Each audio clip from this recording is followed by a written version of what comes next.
La justice véritable, la paix véritable, la joie véritable ne peut venir que de l'expression du royaume de Dieu.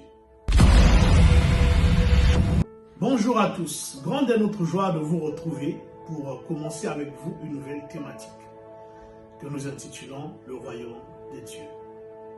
Et qui dit royaume, dit gouvernement. Et quoi de mieux pour introduire ce propos que de commencer par rappeler l'actualité du moment, à savoir les élections aux États-Unis. Les élections qui ont opposé un candidat, Donald Trump, à une autre candidate, Kamala Harris. Et contre toute attente, celui qui a été élu, c'est celui que la plus grande majorité ne voulait pas voir revenir, du moins dans les médias, dans ce que l'on a pu entendre. Mais le peuple américain en a décidé autrement. Non seulement la victoire a été du côté de celui qu'on n'attendait pas, mais ça a été une victoire large, au point qu'on ne peut pas parler d'accident.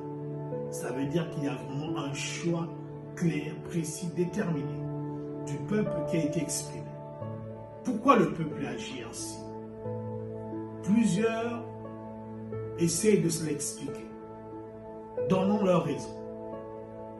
Moi, à la lumière de la parole de Dieu, j'aimerais que ce soit pour ce cas-là ou dans tous les autres cas dans toute l'histoire, chaque fois qu'un peuple change de gouvernement, à chaque fois qu'un peuple change de gouvernemental, avant il y avait la royauté dans la plupart des États aujourd'hui, des pays aujourd'hui, on parle peut-être de démocratie. À chaque fois que ça arrive, c'est parce qu'en réalité, le peuple ne retrouve pas chez ceux qui les dirigent ce qu'ils attendent réellement. Et le peuple, les hommes n'attendent qu'en réalité que trois choses. Tout ce que les hommes attendent peut être résumé en trois choses. La justice, la paix et la joie.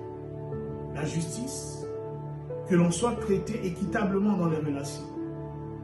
La paix, que l'on ait un sentiment de paix intérieure, exempt de toute inquiétude, de toute angoisse.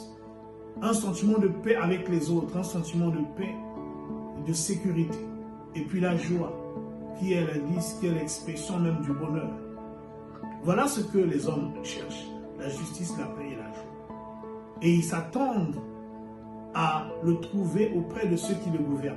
Et quand ils élisent un gouvernement et que ça ne semble pas aller dans leur sens, aux prochaines élections, ils changent, ainsi de suite.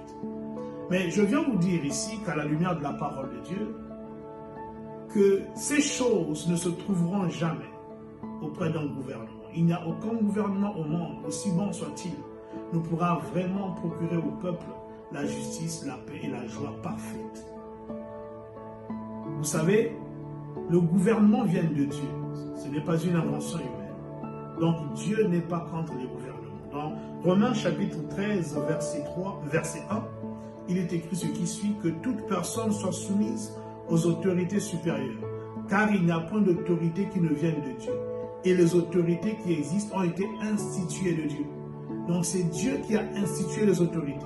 Au verset 4, la première phrase, on dit, le magistrat est serviteur de Dieu pour ton bien. Donc toutes les autorités que Dieu a instituées, c'est pour le bien du peuple. C'est pour le bien du peuple.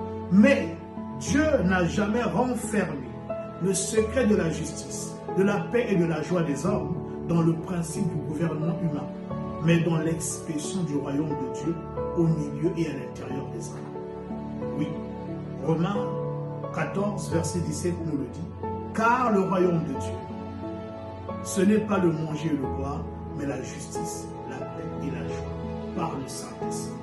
Pour dire qu'il n'y a que le royaume de Dieu à l'intérieur d'un homme, il n'y a que le royaume de Dieu au milieu des hommes qui peut réellement apporter la justice, la paix et la joie. Et cela par l'Esprit du Seigneur. Voilà pourquoi nous avons pensé, nous avons eu à cœur de vous partager ces choses. Non pas pour vous pousser à ne plus avoir confiance dans le gouvernement ou espoir dans le gouvernement, non. Ils ont leur rôle dans la gestion de la cité. Dieu les a institués à dessein. Mais ne leur demandez pas trop. La justice véritable, la paix véritable, la joie véritable ne peut venir que de l'expression du royaume de Dieu dans le cœur de l'homme ou à l'extérieur, autour, au milieu des hommes. Voilà pourquoi qui veut la justice, qui veut la paix, qui veut la joie, doit se tourner vers Jésus-Christ. Parce que c'est lui qui donne l'esprit qui nous apporte ces choses à l'intérieur de nous, au milieu de nous. Je vous encourage donc dès maintenant, là où vous êtes, à vous tourner vers le roi de gloire. C'était le pasteur Pavel et je vous donne rendez-vous à notre prochaine capsule.